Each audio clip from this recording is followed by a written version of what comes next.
Subscribe कीजिए the perfect classes channel को और बेल आइकन को दबाइए लेटेस्ट वीडियो सबसे पहले देखने के लिए।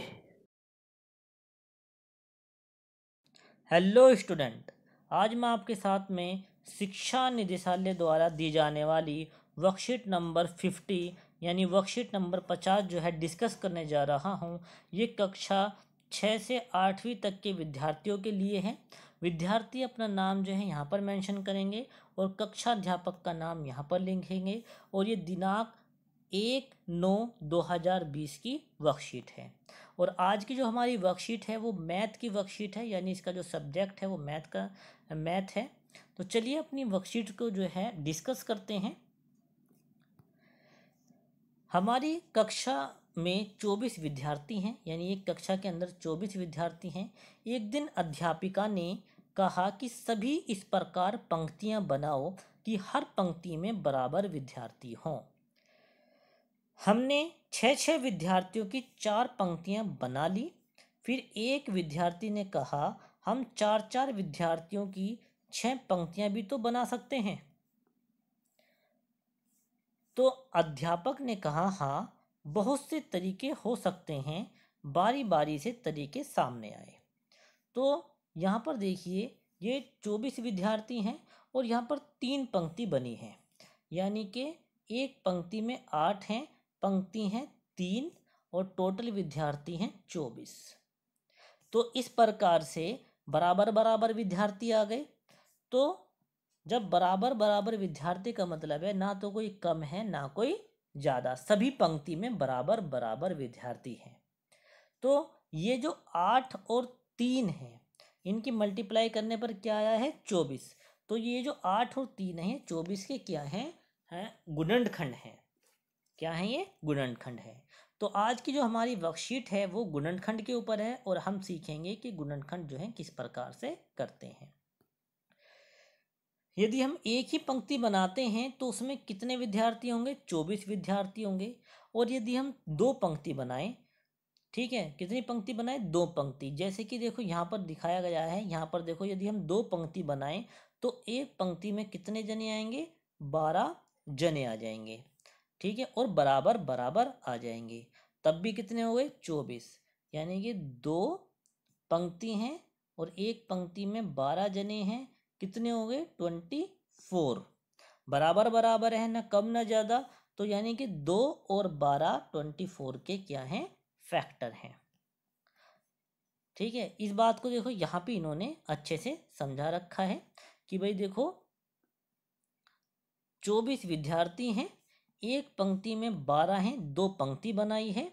तो देखो कितने हो गए 24 विद्यार्थी हो गए, यानी 12 की 2 से गुणा करें तो कितने आ गए 24। तो 12 और 2 24 के क्या हैं गुणनखंड हैं। अब गुणनखंड हम बार बार कह रहे हैं भाई गुणनखंड है, एक बार और देख लेंगे। गुणनखंड वो संख्या होती है जो वो दी हुई संख्या को पूरी तरह से भाग कर दे और कोई भी शेषफल ना बचे। जैसे कि 12 और 2 मैंने बताया ये इसके गुणनखंड है।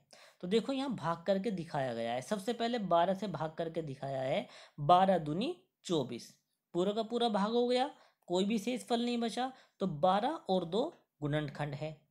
फिर इन्होंने क्या काम किया कि 24 को 2 से भाग करके दिखाया हुआ है। भाग किया तो कितने पर गया 12 पर गया, तो ये भी पूरा पूरा भाग हो गया। तो यानी कि ये भी क्या है 24 के गुणनखंड है 2 और 12। तो यहाँ पर देखो 2 पंक्ति बनाई 12 विद्यार्थियों की, और अगर हम 3 पंक्ति बनाते हैं 8 विद्यार्थियों की तो भी बन जाएगी। कैसे, यहाँ पर देखो ये बना के दिखा रखी इन्होंने। 3 पंक्ति बनाई है, ये 1 2 और 3 पंक्ति हैं और एक पंक्ति में 8 विद्यार्थी हैं, पंक्ति हैं 3। तो कितना आएगा, दोनों को अगर हम मल्टीप्लाई कर दें 24, तो यानी 8 और 3 ये मल्टीपल यानी कि गुणनखंड हैं किसके 24 के, क्योंकि दोनों की गुणा करने पर वही संख्या आनी चाहिए। और देखो गुणा करने पर कितना आ रहा है 24 आ रहा है, नहीं आ रहा, ठीक है। और अब देखो भाग करके देख लेते हैं कि भाग करने पे क्या शेषफल बच रहा है। सबसे पहले 8 को भाग करा 24 से, चलिए या फिर 3 को भाग कर लो 24 से। तो चलो 3 को भाग करते हैं, तो 3 अट्ठे 24, भाग हो गया पूरा का पूरा, कोई भी रिमाइंडर या शेषफल नहीं बचा। तो यानी जो है 3 तो इसका गुणनखंड है। अब हमने 8 को लिया, 8 को भाग किया, 8 तिया 24, ये भी पूरा पूरा भाग हो गया। तो 8 और 3 जो हैं 24 के गुणनखंड हैं, क्योंकि ये पूरे पूरे भाग हो रहे हैं 24 से और कोई भी शेषफल नहीं बच रहा। तो ये भी पंक्ति हमने देख ली ना, 3 और 8, यानी 3 पंक्ति बनाई 8 विद्यार्थियों की, तो बराबर बराबर आ गए। अब कह रहा है भाई 4 पंक्ति बनाओ जिसमें 6 विद्यार्थी हों। तो अब देखो यहाँ पर 4 पंक्ति बनी है, ये रही 1 2 3 4, 4 पंक्ति बनाई हैं और हर पंक्ति में कितने 6 विद्यार्थी हों।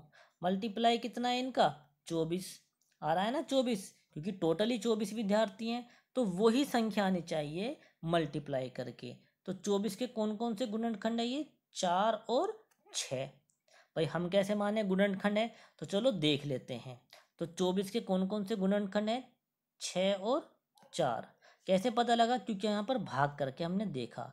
सबसे पहले हमने 4 को भाग करा, चलो भाई 24 से भाग करते हैं, तो 4 छिंग 24, भाग हो गया पूरा का पूरा, ये तो सही है भी, गुणनखंड 4 तो है। अब देखो 24 को जो है, अब देखो 6 से भाग करते हैं हम जरा, तो 6 चौक 24, ये भी पूरा का पूरा भाग हो गया 4 पर, तो यानी 6 भी है। तो इसका मतलब 4 और 6 24 के गुणनखंड हैं, क्योंकि पूरे के पूरे इससे भाग होते हैं। अब उसमें बताया गया है कि यदि 6 पंक्ति बनाए तो 4 विद्यार्थी आएंगे, 4 विद्यार्थी आएंगे, और यदि हम 12 पंक्ति बनाएं तो दो विद्यार्थी आएंगे। अभी देखिए, आइए कुछ और संख्याओं के गुणनखंड करें। अब ये संख्या दी है 42, 60, 55, 47 और 98। इनका जो है हमें गुणनखंड करना है। किस प्रकार से करेंगे, चलिए नीचे देख लेते हैं। सबसे पहले हमने संख्या ली है 42। देखो गुणनखंड, यहाँ पर इसकी सबसे एक डेफिनेशन और दी हुई है, यहाँ पर सबसे ऊपर देखो, ये चीज़ और जो है हम इसको पढ़ लेते हैं कि हमने जाना कि जब हम गुणनखंड क्या होता है, बहुत अच्छी डेफिनेशन यहाँ पर दी है कि गुणनखंड वो संख्या है जो दी गई संख्या को पूरी तरह से विभाजित कर दे, उसको गुणनखंड कहते हैं। ठीक है, जो दी गई संख्या को पूरी तरह से विभाजित कर दे। अब संख्या दी है 24, अब एक जो है, एक ने इसको विभाजित कर दिया पूरी तरह से, कोई भी रिमाइंडर नहीं बचा, कोई भी शेषफल नहीं बचा, तो इसका मतलब एक 24 का गुणनखंड है, और एक तो सभी का ही गुणनखंड होता है। अब हमने लिया 2 ने भी इसको पूरी तरह से भाग कर दिया 12 पर, तो इसका 2 भी क्या है गुणनखंड है। फिर हमने लिया 3, तो 3 ने भी इसको पूरी तरह से भाग करा, 3 अट्ठे 24, यानी 3 और 8 इसके गुणनखंड है। जिससे भाग कर रहे हैं वो संख्या और जो आंसर आ रहा है वो संख्या, वो दोनों क्या होंगे गुणनखंड होंगे। और 24 अगर हम 4 से करें तो 4 छिंग 24, ये 6 पर हो गया, तो इसने भी पूरी तरह से विभाजित कर दिया, भाग कर दिया, तो ये भी क्या है इसका गुणनखंड है। तो अब देखते हैं, चलिए यहाँ पर देखो, 1 मल्टीप्लाई 24, यानी 24 जो है गुणा करके दिखा रखी है, कितना आएगा 24, यानी वही संख्या आनी चाहिए। तो 1 और 24 जो है गुणनखंड है 24 के, और 2 की गुणा करो 12 से तो 24 आएगा, तो 2 और 12 गुणनखंड है। 3 की गुणा करोगे 8 से तो 24 आएगा, तो ये भी 24 के गुणनखंड है। और 4 से हम गुणा करेंगे 6 की, तो भी 24 आएगा, तो 6 और 4 ये भी गुणनखंड है 24 के। तो इस प्रकार हमें 24 के गुणनखंड कौन कौन से मिले, 1 2 3 4 6 8 12 और 24, ये सारे के सारे क्या हैं 24 के गुणनखंड है। अगर इनकी आपस में मल्टीप्लाई करें, जैसे कि 1 की 24 से करें तो 24 ही आएगा, 2 की किससे करेंगे 12 से करेंगे तो 24 आ जाएगा, ठीक है ना। तो और देखो 3 और यहाँ पर देखो 2 की किससे करेंगे, 12 से 24 आ जाएगा, 3 की 8 से कर देंगे तो 24 आ जाएगा। तो यानी कि गुणा करने पर जो है वही संख्या आ जाए तो वो क्या है, आपस में गुणनखंड है। और या फिर गुणनखंड, यहाँ पर देखो डेफिनेशन दी है, गुणनखंड वो संख्या होती है जो दी गई संख्या को पूरी तरह से विभाजित कर दे। अब चलिए, अब हम दोबारा से अपने सवाल पर आते हैं जो हमें सॉल्व करने हैं। सबसे पहले हमें बताना है कि भाई देखो 42 के गुणनखंड कौन कौन से होते हैं। तो देखो गुणनखंड वो संख्या होती है जो पूरी तरह से संख्या को, दी गई संख्या को भाग कर दे। अब दी गई संख्या है 42, 42 को पूरी तरह से एक भाग कर देता है 42 पर। अब 2 42 को कितने पर भाग करता है, 21 पर पूरी तरह से भाग कर देता है। और 3 कितने पर भाग करता है, 14 पर पूरी तरह से विभाजित कर देता है, कोई भी शेषफल नहीं बचता। और 6 कितने पर विभाजित करता है, 7 पर विभाजित करता है, कोई भी शेषफल नहीं बचता। तो ये सभी के सभी क्या हैं, इसके गुणनखंड हैं। यानी 1 की गुणा 42 से करेंगे तो 42 आएगा, 1 और 42 42 के गुणनखंड हैं। 2 की गुणा 21 से करेंगे तो 42 आएगा, तो 2 और 21 42 के गुणनखंड हैं। 3 की गुणा हम किससे करेंगे, 14 से करेंगे तो भी 42 आएगा, तो 3 और 14 ये भी 42 के गुणनखंड हैं। और 6 सत्ते 42, 6 और 7 भी 42 के गुणनखंड हैं। तो 42 के कौन कौन से गुणनखंड हैं, इधर वाले ये चारों और इधर वाले ये चारों, ये सारे के सारे जो हैं 42 के गुणनखंड है। मैंने देखो ऊपर भी लिख रखे हैं कौन कौन से हैं 42 के गुणनखंड, 1 2 3 6, अब यहाँ से चलेंगे 7, फिर क्या है 14 21 और 42, ये क्या है 42 के गुणनखंड है। अब नेक्स्ट क्वेश्चन देखते हैं। अब यहाँ पर बताना है 60 के गुणनखंड कौन से हैं। और गुणनखंड वो संख्या होती है जो पूरी तरह से विभाजित कर दे। अब 7 को देखो, एक तो पूरी तरह से विभाजित कर रहा है, 60 ही बचे आएगा। 2 भी इसको विभाजित कर रहा है, विभाजित करने पर 30 आएगा, कोई भी शेषफल नहीं बचेगा। 3 भी विभाजित कर रहा है, 20 आएगा। और 4 भी विभाजित कर रहा है, 15 आएगा। और जो है 5 विभाजित कर रहा है, 12 आएगा। और 10 भी विभाजित कर रहा है, 6 आएगा। यानी कि 1 गुणा 60 60 आएगा, तो 1 और 60 60 के गुणनखंड हैं। 2 गुणा 30, 2 गुणा 30 तो कितना आएगा, 60 आएगा। ये यानी 2 और 30 जो है 60 के गुणनखंड हैं। 3 गुणा 20 60 आएगा, ये भी 60 के गुणनखंड है। 4 और 15 यानी 15 चौके 60, ये भी 60 के गुणनखंड है। और 12 पंजे यानी कि 12 की या 5 की हम 12 से गुणा करेंगे तो भी 60 आएगा। और 6 की हम 10 से गुणा कर देंगे तो भी 60 आएगा। तो ये सब क्या हैं, गुणनखंड हैं, किसके, 60 के हैं, ये सब गुणनखंड हैं। तो सबसे पहले यहाँ से लिखना शुरू करते हैं, 1 2 3 4 5 6, यानी 1 2 3 4 5 6। अब ये लिखते हैं 10 12 15 20 30 60, 10 12 15 20 30 60, ये सारे के सारे किसके हैं, 60 के गुणनखंड हैं। चलिए नेक्स्ट क्वेश्चन देखते हैं। 55 के गुणनखंड बताने हैं। अब देखो 55 जो है, एक तो है ही है इसका, 1 और 55, यानी 1 जो है सभी का गुणनखंड होता है। 1 की गुणा 55 से करेंगे तो 55 ही आएगा, वही संख्या आएगी। और 5 की गुणा 11 से करेंगे तब भी 55 आएगा, वही संख्या आएगी। तो इसके गुणनखंड कौन से हुए, 1 5 11 और 55, ठीक है।